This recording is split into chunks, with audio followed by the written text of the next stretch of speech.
Welcome to Conversations Live. For more than a decade, we've brought you the best in books, entertainment, celebrity interviews, and current events. When the movers and shakers of the world have something to say to you, they say it to us first. Here's your host, Cyrus Webb.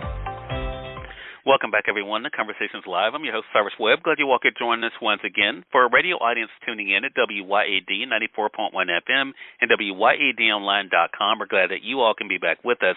Also, just joining us through iHeartRadio and Amazon Music, we're glad you all could be with us as well. This is part of our Newsweek and News segment today here at WYAD, and today we're talking about salaries and the workplace. We know it's a big conversation for a lot of people, especially this time of year. You have businesses, of course, wanting to know what they can do to help with worker retention, but also you have employees wondering about, of course, their salaries, when's the right time to be able to ask for a raise, but also what they need to be considering as they're heading into a new year as well. Here to help us today with some new findings from Robert Half's 2024 Salary Guide, we're excited to welcome to our broadcast today Brandi Britton. She's a career and workplace expert for Global Talent Solutions and business consulting firm Robert Half. We'll talk to her not only about, of course, the new Salary Guide and what it reveals, but also where you guys can go for more information and some things to be able to share with your family and friends as well. Brandi, thank you again for the time. Really do appreciate it. Well, thank you for having me. It's good to be here. Yeah, so these are some interesting findings. I know when I was prepping for this segment, I thought a lot about this and was sharing it with my friends. So let's start off with the biggest takeaways, Brandi, from this year's Salary Guide. Absolutely. Well, we're seeing three important trends this year. First and foremost is salary is top of mind. In fact, 63% of workers plan to ask for a raise before the end of this year. Second is flexibility. Workers want to say in when, where, and how they work.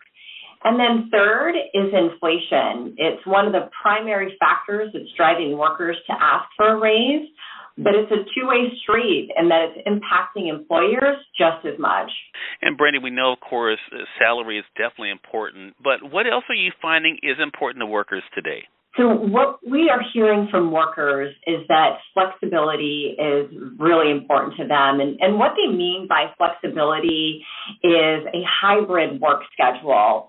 And we see flexibility can be the great equalizer between an employer who has budgetary constraints and one that does not.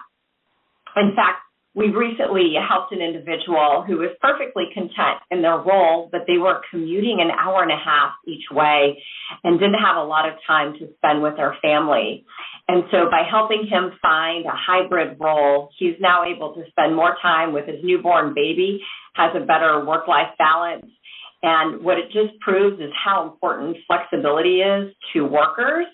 And it really is something that employers need to take note of. Brandi, you were breaking up there just at the end, just to note for you there. But I love the fact that you were talking about, the flexibility aspect, because again, of course, especially since the pandemic, I think everyone's kind of looking for that for themselves. So for our audience out there that may be wondering, Brandi, how do you know when it's a good time to ask for a raise? Or maybe people feel like they deserve one, but how do they know when it's the right time to make the ask? Absolutely. So first, you want to make sure that your company is in a good financial position. Second, do your research. Utilize resources like the Robert Half Salary Guide to compare where you are from a salary standpoint. And then if it's been a year or longer since your last increase and you have a good ROI, we suggest that you go ahead and go for it and ask for that raise. And I think, again, to be able to know those things are definitely going to be helpful for our audience.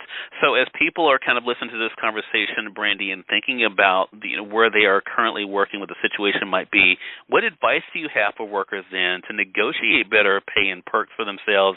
And what are some important factors that they should keep in mind? I know you mentioned, of course, for what the employee needs to be thinking about when it comes to the business, but what should employers also be considering when they are presented with a negotiation when it comes to pay and raises? We see employees make mistakes negotiating salaries all of the time. So here at Robert Half, we recommend what we call the WRAP. Reflect on those things that are most important to you between compensation and flexibility. Do research. Utilize resources like the Robert Half Salary Guide.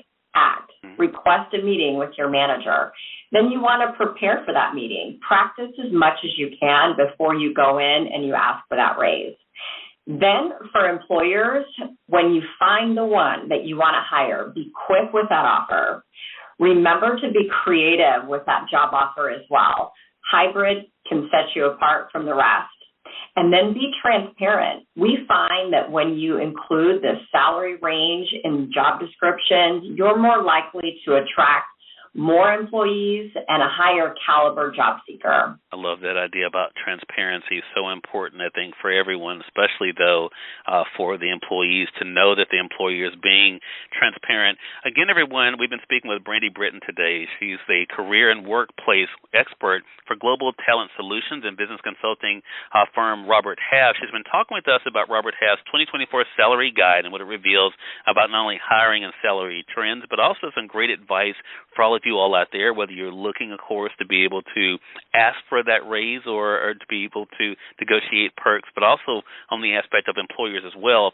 Brandi, where can our audience go for more information? So for tips for job seekers and tips for employers, you can go to our website at roberthalf.com. All right, and we'll make sure that we link that up for our audience as well. Brandi, thank you again for the time. Really do appreciate you stopping by with the information and looking forward to speaking with you again. Thank you. Thank you for having me. Okay, glad to do it. And we thank your audience for tuning in to another great segment of Conversations Live, again, part of our News You Can Use segment here at WYAD. Until next time, I'm your host, Cyrus Webb, saying as always, enjoy your day, enjoy your life, enjoy your world. Thank you all for choosing Conversations Live. Let us go make today amazing. Take care.